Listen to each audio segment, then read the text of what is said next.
Good morning, students. Today we will discuss sea bridge and land bridge. Main हमारा जो आज का topic है वो है सी ब्रिज और लैंड ब्रिज के बारे में।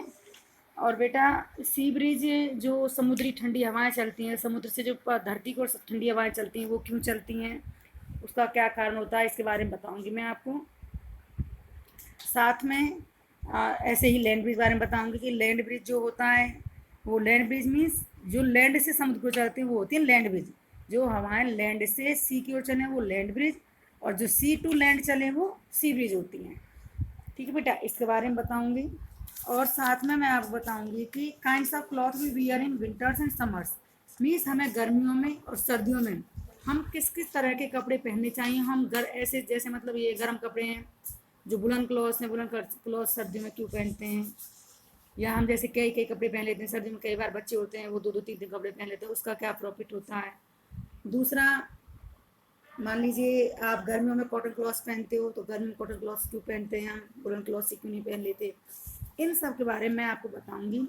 और प्रीवियस क्लास में मैंने आपको कंडक्शन, कन्वेक्शन और रेडिएशन के बारे में बताया था कि कंडक्शन किस में होता है, कन्वेक्शन किस में होता है, रेडिएशन किस में होता है। तो बेटा, एक बार मैं आपको सी ब्रिज और लैंड ब्रिज बताने से पहले आपको मैं सी ब्रिज का एक बार डायग्राम दिखाऊंगी, फिर आपको मैं सी ब्रिज को एक्सप्लेन करूंगी।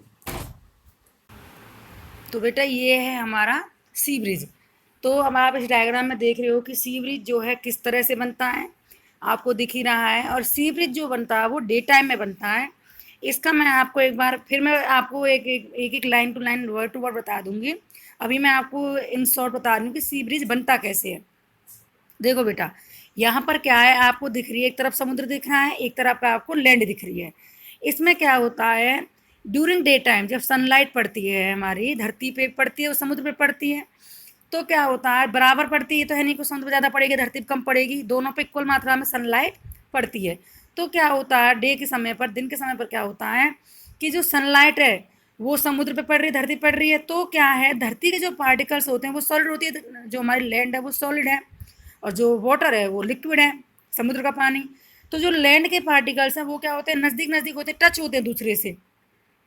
तो जैसे ही सनलाइट हमारी एक पार्टिकल पड़ी तो वो क्या करेगा, वो तुरंत दूसरे पार्टिकल को अपनी हीट पास कर देगा। फिर उससे जो टच पार्टिकल है वो उसके पास हीट, कंडक्शन मेथड द्वारा हीट पास हो चली गई, सॉलिड पार्टिकल कंडक्शन मेथड द्वारा पास होती है, पिछली क्लास में बताया था मैंने आपको। ठीक है बेटा, तो फिर वो उसने साइड वाले पार्टिकल को इस तरह से क्या बहुत जल्दी वो धरती गर्म हो जाती है हमारी। और दूसरी तरफ समुद्र है जो, उसके पार्टिकल्स, क्योंकि वो लिक्विड है, उसके उसके जो पार्टिकल्स होते हैं वो दूर दूर होते, बताया था क्यों होते हैं। इसके पार्टिकल्स दूर दूर होने के कारण क्या है, ये जब एक पार्टिकल गर्म हुआ तो उससे दूसरा पार्टिकल बहुत दूर है, तो उस तक उसकी हीट जाएगी तो वो कम हो जाएगी, वो बहुत देर तक गर्म, बहुत देर से गर्म होगा। इस तरह समुद्र का पानी देर से गर्म होता है और धरती हमारी जल्दी से गर्म हो जाती है। जैसे ही हमारी लैंड गर्म होती है तो इसके ऊपर की जो एयर है वो भी गर्म हो जाती है।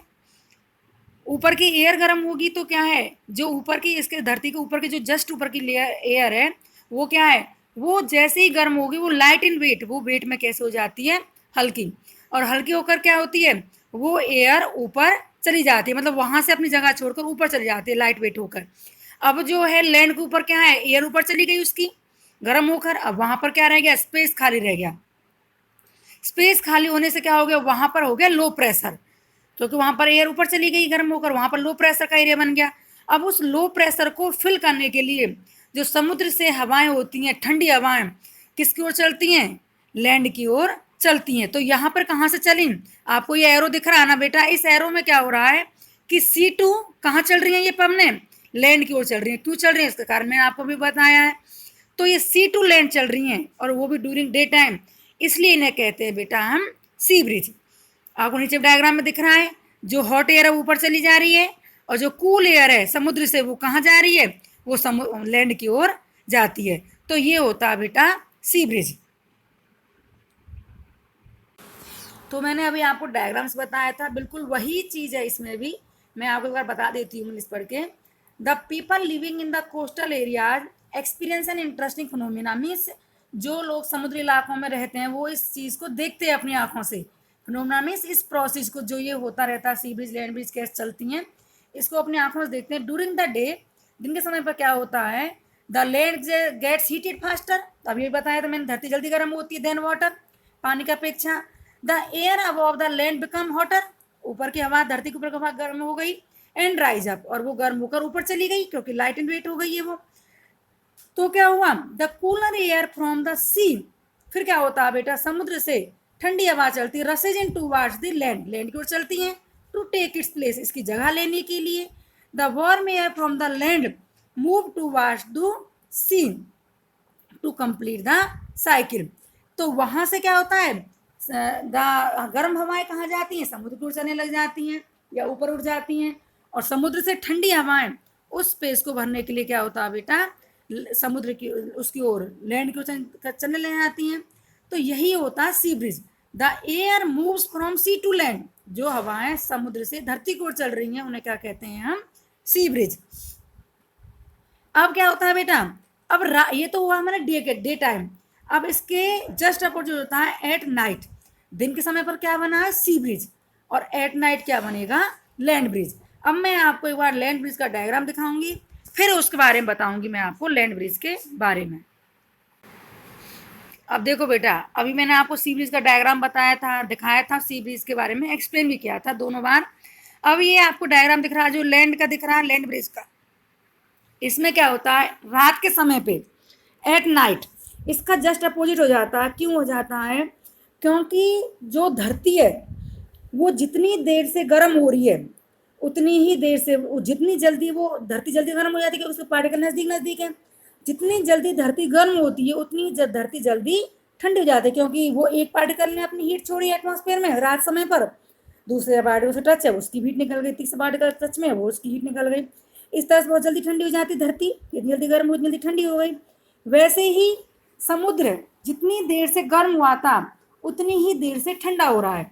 इसमें क्या हो रहा है, इसके पार्टिकल्स दूर दूर हैं, एक पार्टिकल ने अपनी हीट निकाली, दूसरा पार्टिकल बहुत दूर है, फिर उसने अपनी हीट दी, फिर तीसरे ने, तो ये अपेक्षाकृत इसके कंपेरेटिवली वो देर से ठंडा होता है, मीन्स वो बहुत देर तक गर्म ही रहता है समुद्र, और धरती जल्दी ठंडी हो जाती है। अब क्या होगा, समुद्र का पानी गर्म है, तो समुद्र का पानी गर्म है, समुद्र के ऊपर की जो एयर है वो भी गर्म रहेगी, समुद्र के ऊपर की एयर गर्म होने से क्या होगा, वो लाइट इन वेट हो जाएगी, लाइट इन वेट होगा तो क्या है, वो ऊपर तरफ चली जाएगी, और या फिर धरती की ओर चल, या फिर क्या होगा, धरती की ओर चली जाएगी, तो वो लाइट इन वेट होकर ऊपर चली गई। टोटल मिला के बात ये है कि वो ऊपर चली जाती है। अब ऊपर जाने से क्या होगा, वहां पर लो प्रेशर बन जाएगा समुद्र के ऊपर, और धरती के ऊपर क्या है, हाई प्रेशर है, क्योंकि उसके बाद ऊपर गई नहीं है, वो ठंडी नहीं, वो ठंडी हो गई थी। तो क्या हुआ, अब यहाँ से क्या होगा, लो प्रेशर होने की वजह से क्या होगा कि जो ये हवाएं कहाँ पे, समुद्र पे लो प्रेशर हो गया है, तो उस लो प्रेशर के उसको स्पेस को भरने के लिए रात के समय पर क्या होगा, धरती से लैंड से कहाँ चल रही हैं हवाएं, समुद्र की तरफ। आपको ये एरो दिख ही रहा है, इस एरो में लैंड टू कहाँ चल रही है बेटा, ये जो ब्रिज है ये किधर चल रही है, ये कहाँ चल रही है, ब्रिज जो चल रही है हमारी समुद्र की तरफ। आपको क्लियर दिख रहा है डायग्राम में, सेम है आपको नीचे दिख रहा है लैंड ब्रिज का जो एरो दिखा रखा है, इसमें जो समुद्र पे वो क्या है, गर्म हवाएं, और धरती पे कूल है, तो वो हवाएं ऊपर इस तरह से चलती हैं। तो ये होती है बेटा कि नाइट समय पर लैंड ब्रिज क्यों होता है, दिन के समय पर सी ब्रिज क्यों होता है, इसका कारण मैंने आपको बता दिया है। अब मैं आपको एक बार आपकी one by one word to word मैं आपको इसको फिर से एक्सप्लेन करूँगी। अब क्या हुआ, एट नाइट क्या है बेटा, at night it is exactly the reverse, रात समय पर जस्ट इसका रिवर्स होगा, मैंने बताया था अभी थोड़ी देर पहले, रिवर्स मीन्स उल्टा। The water cools down more slowly then the land, जो वाटर होता है वो देर से ठंडा होता है, किसकी अपेक्षा, धरती की अपेक्षा। So the cool air from the land moves towards the sea, इसलिए ठंडी हवाएं कहाँ से कहाँ चलेंगी, समुद्र से, धरती से समुद्र की ओर। The movement of air from land to sea is called land breeze. अब बेटा मैं आपको बताऊंगी, ये आपको जिसमें आई होप ये आपको बहुत अच्छे समझ में आ गया होगा। अब मैं आपको kinds of cloth we wear in winter and summer, means हमें किस तरह के कपड़े पहनने चाहिए, क्यों पहनने चाहिए, इसके बारे में, कैसे कपड़े पहनने चाहिए इसके बारे में मैं आपको बताऊंगी। Kinds of cloth we wear in winter and summer, dark surfaces absorb more heat and therefore we feel comfortable with dark colored clothes in winter। क्या होता है बेटा, डार्क कलर कपड़े या लाइट कलर क्लॉथ्स में कैसे पहनने चाहिए सर्दियों में, डार्क कलर, क्योंकि डार्क कलर जो होता है वो होता है एब्जॉर्बर ऑफ हीट, वो हीट को अपने अंदर एब्जॉर्ब कर लेता है। ये आपने देखा ही होगा, जो बफेलोज वगैरह होती हैं उनको बहुत ज़्यादा गर्मी लगती है। क्यों लगती है? क्योंकि उनकी स्किन क्या होती है, उनका जो कलर होता है वो कैसा होता है, डार्क कलर का होता है, ब्लैक कलर का, तो वो हीट को एब्जॉर्ब कर लेता है बेटा। उसी तरह जो काऊ होती है, आप देखा होगा गर्मियों में उन्हें नहलाते नहीं है। क्यों नहलाते? क्योंकि उनका कलर क्या होता है, वाइट, तो वो सन की लाइट जो होती है उसे रिफ्लेक्ट कर देता है, वापस भेज देता है, ना कि एब्जॉर्ब करता, तो उसे क्या लगती है, कम गर्मी लगती है। और बफेलो जो होते हैं उनको ज़्यादा गर्मी लगती है। क्यों? उनका डार्क कलर होता है। सेम है, अगर आप डार्क कलर कपड़े पहनोगे सर्दियों में तो वो हीट को एब्जॉर्ब कर लेगा, और हीट को एब्जॉर्ब करेगा तो क्या होगा, आप क्या रहोगे, सब फील कंफर्टेबल, आरामदायक महसूस करोगे। तो इसलिए हमें सर्दियों में कैसे कपड़े पहनने चाहिए, dark colour. In the winter, दूसरा, सर्दियों में वी यूज वुलन क्लॉथ्स, हम गर्म कपड़े पहनते हैं। Wool is the poor conductor of heat, और इसका कारण क्या है, वुल क्या है, पुअर कंडक्टर है हीट का। ये क्या करता है, the air gas trap in between the wool fibres, जो वुल की फाइबर्स होती है जिनसे वुल बनी होती है, उसके अंदर क्या करती है ये वुलन क्लॉथ्स, एयर को ट्रैप कर लेते हैं। और एयर क्या है, एयर होता है इंसुलेटर ऑफ हीट, मीन्स वो अपने अंदर से हीट को पास नहीं होने देता। तो जो एयर है उसने क्या किया, ट्रैप कर लिया हीट को। वुलन क्लॉथ में जो वुलन फाइबर्स है उन्होंने क्या किया, एयर को ट्रैप कर लिया, और एयर ने क्या किया, हीट को नहीं जाने दिया। तो जो हमारी बॉडी की हीट है वो बाहर नहीं निकलेगी उसमें से, और जो बाहर एक बार हीट आ गई वो भी बाहर नहीं निकलेगी। इस तरह से क्या होता है बेटा, हम इन कपड़ों में आरामदायक या गर्म महसूस करते हैं। This air prevents the flow of heat from our body to the cold surrounding which make us feel warm। अभी मैंने बताया था ये एयर है जो ये इंसुलेटर है हीट का, ये बाहर नहीं जान देती हीट को, और हम क्या रहते हैं उसकी वजह से क्या रहते हैं बेटा, गर्म रहते हैं। उसी तरह से अगर एक मैं आपसे क्वेश्चन पूछूं कि जैसे मान लीजिए हमने बहुत सारे लेयर्स ऑफ ब्लैंकेट, सर्दियों में हमें ठंड लगती है तो हम बहुत सारे लेयर्स ऑफ ब्लैंकेट अपने ऊपर डाल लेते हैं, या फिर कौन सा ज़्यादा ठंड रुकेगी हमारी, बहुत सारे ब्लैंकेट अगर हम डाल लेते हैं या एक रजाई अगर हम यूज़ कर रहे हैं तो कौन सा ज़्यादा ठंड रुकेगी हमारी, तो बेटा हमारी ज़्यादा ठंड रुकेगी अगर हम बहुत सारे लेयर्स ऑफ ब्लैंकेट यूज़ कर रहे हैं, तो उसमें हमारी ठंड ज़्यादा रुक जाती है कंपेरेटिवली किसके अपेक्षा, रजाई की अपेक्षा। क्यों? क्योंकि बेटा इसमें क्या होता है, जो ब्लैंकेट की जो लेयर्स होती हैं वो लेयर्स क्या करती हैं, हर लेयर क्या करेगी अपने अंदर एयर ट्रैप कर लेगी, हर लेयर। तो उससे क्या होगा, जो एयर है वो इंसुलेटर है हीट का, तो वो जो एयर है वो अपने अंदर से हीट को पास नहीं होने देगी, और आप उसमें ज़्यादा गर्म महसूस करोगे कंपेरेटिवली रजाई के। तो ये इसका रीज़न है कि हम ब्लैंकेट में, बहुत सारे ब्लैंकेट्स में ज़्यादा वार्म महसूस करते हैं। नेक्स्ट बेटा, कि गर्मियों में हमें कैसे कपड़े पहनने चाहिए। उसी तरह से जैसे मान लीजिए मैं आपसे पूछूं कि हम अपने घर पे जैसे गर्मियों में हमें कैसा कलर करना चाहिए अपने घरों की दीवार पे, वाइट, जैसे लाइट कलर करना चाहिए, डार्क कलर। तो सिंपल सी बात है, इसका आंसर आप जाने गए होंगे। मैंने आपको बताया था कि डार्क कलर क्या होता है, एब्जॉर्बर होता है, और लाइट कलर रिफ्लेक्टर होता है हीट का।